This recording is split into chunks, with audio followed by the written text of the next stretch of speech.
It's Thursday the 8th of October, it's Channel 4 and it's the 8th day in a row that the Queen Mother hasn't died. This is the 11 o'clock show and I'm Fred Macaulay. I'm Brendan Burns. And I'm Ian Lee, here to remind you kids that playing in fridges is very dangerous. Hi, I'm Tommy Vance. Move up Martin Lewis, belt up Burke. I'm reading the news. Money, market, mayhem, and the city is in turmoil. But Eddie George isn't sweating. He's cool. He's the governor. He lashed a quarter point off mortgages. Doesn't affect me, though. I still live with my mum. From city news to Yugoslav blues, and the Brits are told to get the hell out. Don't you know there's a war on? Go, go, go! Go, go, go! Go, go, go! Clinton tells his diplomats to pull out before it's too late. The diplomats say, you can talk. And the Frenchies have gone doo-la-la over Princess Di. They're planting a vegetable patch in her honour. Cordon bleu. She was a princess, not Arthur Bloody Fowler. Stop loving you frogs. Later in the show, it's Dickhead versus Egghead as Ali G takes on top prof Heinz Wolf and blinds us with science. We got none other than my main man, Professor Heinz Wolf, in Brunei University, checking out Brunel University. We're talking about science. Dom Jolly smacks up the beaches in Bournemouth, and we'll be meeting PR maestro Maximilian Clifford. Nice one.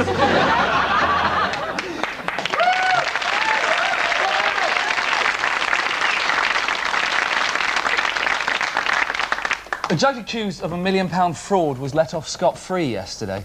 Why? Wasn't there any evidence? No, it was because he was feeling a bit depressed.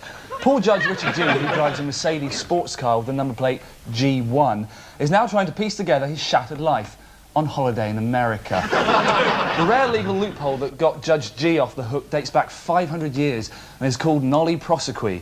None of the papers explain what nolli prosequi actually means, so we went to the library at the Royal Courts of Justice and borrowed this ancient legal textbook. Now, this dates from the early 18th century, so we have to be ever so careful.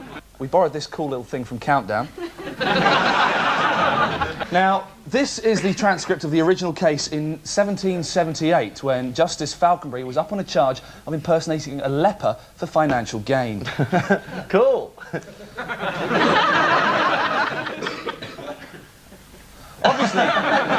Obviously, court cases in those days were held in Latin, but in English, the judge's summary reads as follows. Blimey, Arthur, what are you doing here? You in the dodgy leper game? Well, you look a bit peaky. Tell you what, you clear off to the New World for a couple of weeks. Take me horse, it's the one outside with the G1 number plate. Verdict, nolli prosequi, whatever that means, I don't know. In the past fortnight, both Labour and Conservative conferences have tried to outdo each other on law and order. Today, in a Tory fringe meeting, proposals were put forward for privatising parts of the police force. We sent out the most talented person on the programme to investigate. It's me, look. So, are people ready to be told what to do by a bunch of overweight, middle-aged nutters who couldn't get a job anywhere else? I've come here, amongst the publics, to find out. Would you like to see the security guards taking on other roles of police officers, for example, dancing with black people at Notting Hill Carnival, smoking spliffs on bank holidays? Well, that's, if they're going to be paid 48 pence an hour, then I suppose they're entitled to their perks, yeah. I'll just stop you there for a second, you're being a bit boring. Who's the toughest of the police and the security guard? Who could win a fight? I'd say the police. If you saw a fight taking place here between a policeman and a security guard, and they were arguing about turf, whose job was what, and the policeman was losing, would you actually step in and help the policeman? Yeah, I think so, yeah. So you'd be quite prepared to punch a security guard in the face? Yeah. A lot of these men are in their late 50s, early 60s, overweight, completely fucked up and off their faces on crack. Is that good? Yeah. Yeah, look at me. Are you fucked up and off your face on crack? Yes. A lot of those men are fucking mental, aren't they? And some of them are convicts. They're convicts and people... People weren't prepared to show me ID in civvies, so I put on a substandard uniform. Would they listen to me then? Excuse me, sir. Ian Lee, 11 o'clock security services. Can I ask where you're going? I'm just going to visit a mate of mine. Right. Is that your car? No, I don't think it was. Brilliant. Thanks very much. Cheers. Excuse me, sir. Ian Lee, 11 o'clock security. Can I have a quick word with you? Could I possibly see your driving licence? No. And that's you, Mr. R. Heedley. Would it be possible, do you think, to get either a urine sample or a blood sample, whatever it is? Would that be easier? Where? We can just do it here now. Let me take a second. Whoa. Have you got any documents to prove that is actually your baby? Because although you look similar... I've got my book here. Can I check my this? name on it. It hasn't got his name on it. Yeah, it says your name. It doesn't say your baby's name. Can I just ask quickly, what is your baby's name? Alexander Nicola Douglas. I'm not sure if that's going to be admissible in a court of law. Would it be possible to take your baby away just for a couple of weeks? We run some blood tests and DNA tests, and then if everything's fine, you'll get the baby back.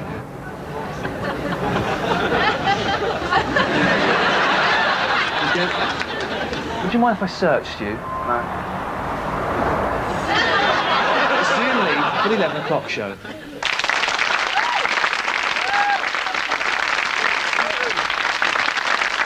Now, with world recession looming, the Bill Clinton-Monica Lewinsky affair seems to be about the only thing that's keeping the global economy ticking over. Leading American ice cream manufacturers are the latest companies to try and cash in on the story, releasing no fewer than 6 different tie-in flavours. We've got the Arkansas smoothie, hyperactive nuts, impeachment, sub pina colada, and my favourite, the president's spunk. And if you're looking for a pun there, you'll be looking long and hard. Well, historians amongst us will know that Clinton is the 3rd US president ever to face impeachment hearings, but only the 2nd to ever have sex with a slave. To bring us up to date with what's going on in America, and for more snack-based views, let's go live now to our New York correspondent, Rich Hall. Rich, it's Fred. Can you hear me? How are you, Fred? I'm really well. Yeah, I can hear you. Isn't New York beautiful? Look at it. It's gorgeous. Look at that stunning city. Yeah, that's the City Core building. Right over there is the Empire State Building. Can you see it? Can see it, right? Rich? No, that's too far. Yeah. Those are the brand new built book towers that you saw off to the right there. It sounds as though the politicians are going to vote for impeachment, but has Clinton still got the backing of the public? There was a poll last week conducted in which Clinton came in as the 5th most popular American president ever. Can you believe that? 5th. He's number 5. After who? Behind Washington, Lincoln, Kennedy, Reagan, and then Clinton. And you know, since Reagan can't actually remember that he was president, he's the 4th most popular president ever. How do you think he's managed to... How's he stayed so popular? Well, I think if you look around, you'll find that we still have some money. You know, we're still making great snacks, Fred. Coke and Pepsi spend $8 billion a year on advertising, right? $8 billion. That's what Coke and Pepsi spend just to get you to buy Coke or Pepsi. $8 billion. Okay. All right. I'm with you. Now, okay, let's see how much effect this actually has on you, the consumer. You're at the footy match there, you know, and you're at the snack bar. Yeah, give me a couple of popcorns and a Coke. Sorry, sir, we only have Pepsi. Yeah, whatever. It's money well spent, obviously, Rich. Thanks very much for joining us all the way from New York. Rich Hall.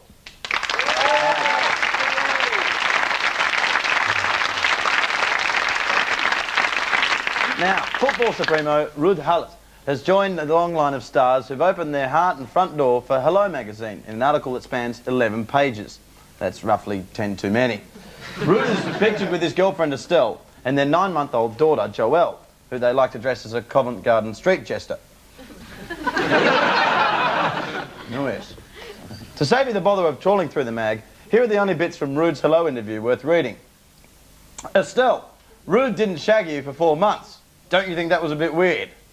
Yes, I thought perhaps he was gay. Ruud? I wanted to be sure myself. And sure that Estelle wanted something more than just a one-night stand. And that's just about it, spread over 11 filthy pages.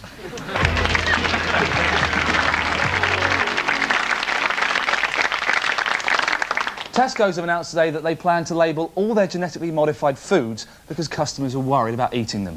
What a load of old flange.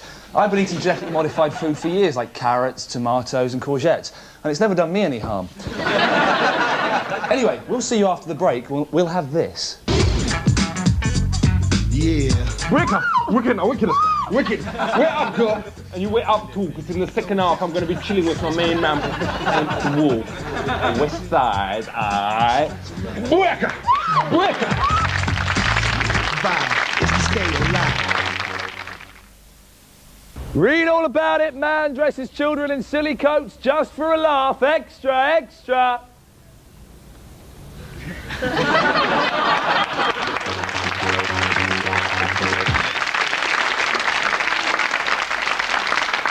Welcome back to the 11 o'clock show. Daily boppers, Rubik cubes, conservatism.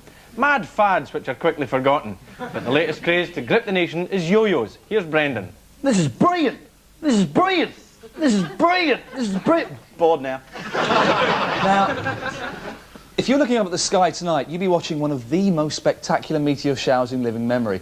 But quite rightly, you've decided to forgo this dazzling once-in-a-lifetime experience to watch this thrice-weekly written-on-the-day topical comedy show. But don't worry, you won't miss out. We sent Ali G to get the lowdown on space and science from top boffin Professor Hine Wolf. Yeah. You don't stop. It goes out to the crew up top. That's it. So what is the Big Bang? Right, well, what happened at the beginning, that there was a gigantic flash of energy. Yeah. And some of the energy was turned into matter. And this matter, in the first few millions of a second, shot out all over the place. And was it like a really loud rocking bass? Nobody heard it because nobody was around. But it must have been a pretty fantastic event. Was it really, really loud? No, it wouldn't have been audible at all, because sound travels through air, so there wouldn't have been any air. I mean, with all respect, again, it isn't a question which one can really ask. But if it happened now and there was air, would it be really, really loud? Yes. Would it be like the loudest mega bass car stereo or louder? I think the size of the reaction, which provided all the matter for the universe, is of a totally unimaginable size. So would it be louder than all the stereos in the world, in America and in England put together? Yes, by billions and billions and billions and billions of times. All the stereos in the world and in the universe and in America and England and alien stereos and whatever. The actual event would be thousands and millions and thousands of billions of hydrogen bombs all going off together. So it's louder than drum and bass. What is the smallest thing in the universe? The smallest thing in the universe are, I should think, some of the elementary particles which make up an atom. How small is they? Well, how small? I mean, how you mean in sort of? Yeah, in centimeters. 10,000 millions of a millimeter. Is it smaller than a sand? Small. Is it smaller than a salt? Yes, much smaller. Sand is smaller than a salt. No, not necessarily. I mean, you can get sand grains. But salt is the smallest thing known to man. Your hair. Flour. If you had any.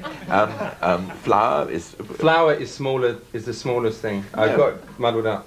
It's much, much tinier than sand. What does infinity mean?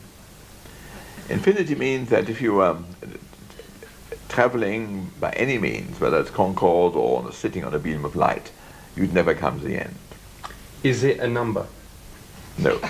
Is it more or less than a million?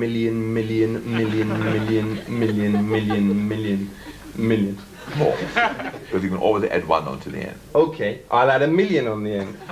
Million. There is no edge, because by definition. Even if I carry on saying that all day, what happens if I use zillion? Still have no idea, because Killian? no idea, because there isn't anything bigger than a killian. The principle is that whatever number you try to think of, however big it is, I can always come along and say, I've got a number which is 1 bigger. And that number is infinity. No.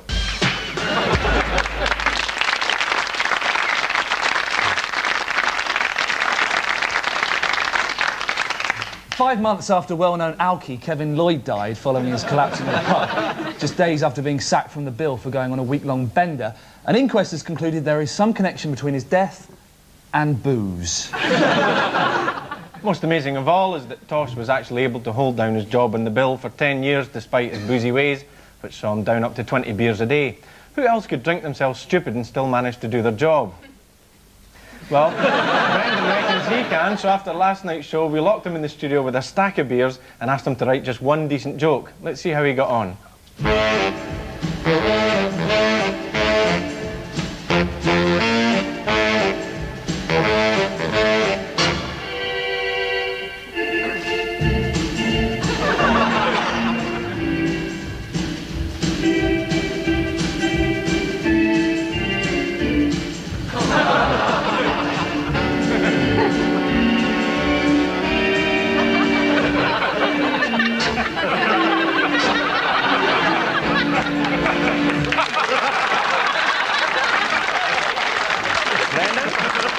'Looks like you were on to something at the end there. Come on, let's have the gag. I've been eating genetically modified food all my life, and it's not done me any harm. That's pathetic. And what's more, we've done that gag already. Aha, but you haven't had the punchline yet.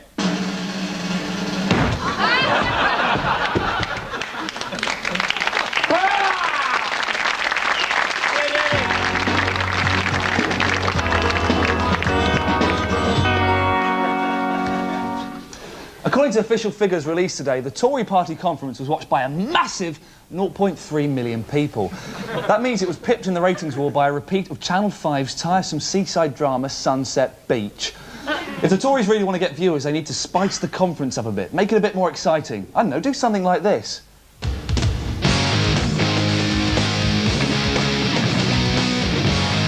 This week I'm in Bournemouth for the Tory party conference, where a 14-year-old boy made the headlines by calling for the restoration of flogging. But just what sort of youth joins William Hague's Tory party? I'm here to find out. What attracts you to the Conservative Party rather than Labour? I'm attracted to the Conservative Party because it's a principled party, like I said. Labour is a party of froth. We actually stand for something. A lot of people's images of young people in politics, especially Conservatives, of them being sort of, I don't know, spotty, dysfunctional youths. Do you think that's a fair comment or not? No, it's not at all. Right. People they're just normal young people. What sort of stuff do you talk about? All right. I talk about things other than politics. Hello?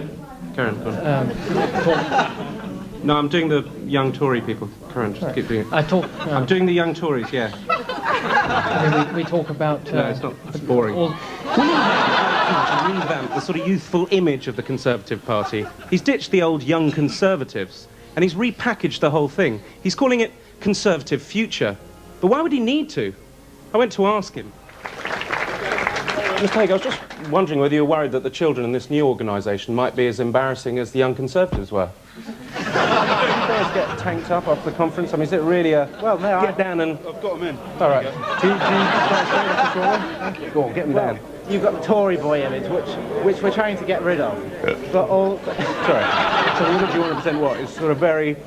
almost girl's blouse sipping a beer. No. What? Combination... Well, come on, drink like a man. Go on, let's see Go on, let's have another one. No. Go on, mate. Oh, I thought you guys were up for a laugh. Well, I think... Go on, finish it. Finish it, I'll kick your head in. You want to take it seriously. You want people to listen to you and not think that it's weird that at your age you should be at the conference. Yeah. Is that correct? Yeah, that's... Okay, that's great. Well, thanks very much for that. Okay. And, here. Is that your first interview to me? Yeah. All right, well, go on. I'll give you that. And, that's from us. Well, that was the Conservative conference. I think I've just seen the future, and it's scary.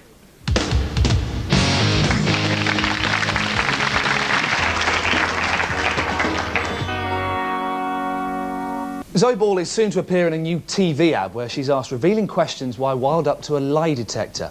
Well, when you've got a guest like Max Clifford, who once claimed that lying and deception is a big part of PR, why not give him the same treatment? Please welcome Max for some interrogation while strapped to our genuine lie detector. We're not making this up. This machine works by measuring stress levels in the voice. Max, are you ready? I'm ready. OK, let's sort out the facts from the bollock. Here we go. First cab off the rank. Did David Mellor really wear a Chelsea football strip in bed with Antonio de Sancho? That's what she said. Yeah. He said he didn't. Who do you believe? Do you believe her or do you believe him? I believe her. I think if you look like David Mellor, you're bound to wear something to take it away from the face. Like it. Is Prince Edward one of the gays? Again, you know, Fred's your man. He's far more experienced in those areas than I am. And working at London Weekend, you've got to be an authority in that subject. What did LWT used to stand for? Limp Wrist Television. Okay. What keeps you awake at night? And I'm not being rude there with that one. You're not being rude? No. What keeps me awake? Yeah. Unfortunately, very little at my age. Excitement! Ladies and gentlemen... Oh, incidentally, while we're on the fact, have you read next week's Private Eye? No, I've not. What's in next week's Private Eye? You're in it. Fuck. Me personally? Yes, you personally, yes. What does it say? Well, I haven't written it yet, but... Ladies and gentlemen, he's my best friend in the world. I'm giving £10. It's Max Clifford. Thank you very much, Max. Cheers. Thanks a lot.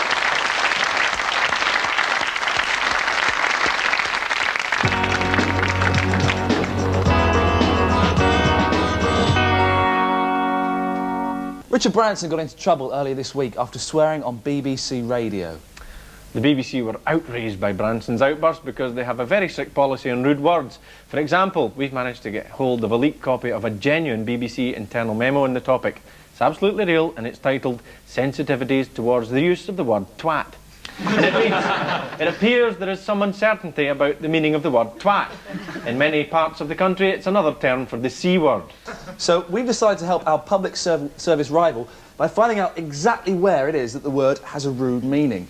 We've enlisted the help of the Semiotics Department of Bristol University to draw up this twat map of Britain. The experts' research has revealed it's safe to use the word in rural Berkshire, which I know is here, and it's a traditional word for herbal ointment for bee stings. Yeah, I can well remember my old nan rubbing her twat on my throbbing foot.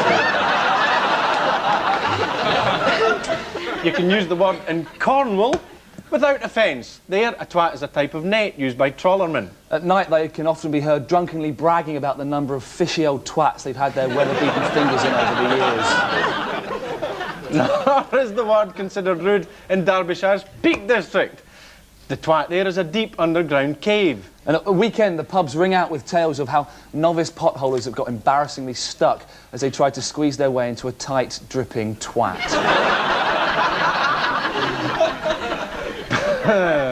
But the word is very vulgar in the Wiltshire town of Devizes, where it apparently means vagina. And if you want to complain about that last item, write to the twats at the BBC.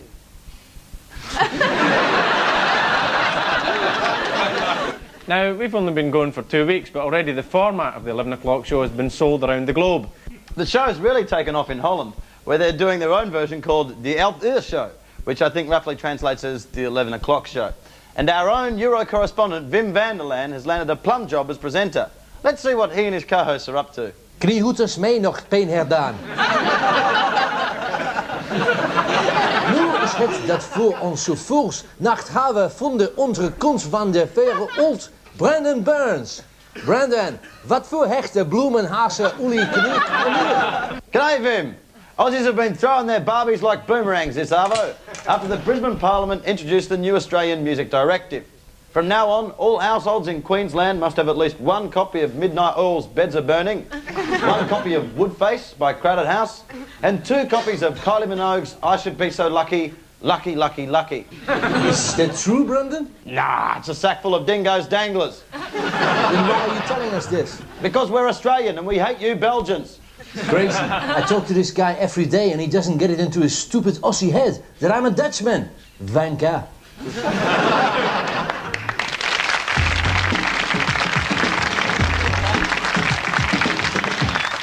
Now listen, fellas, there's something I have to tell you, and you at home is I'm leaving the show.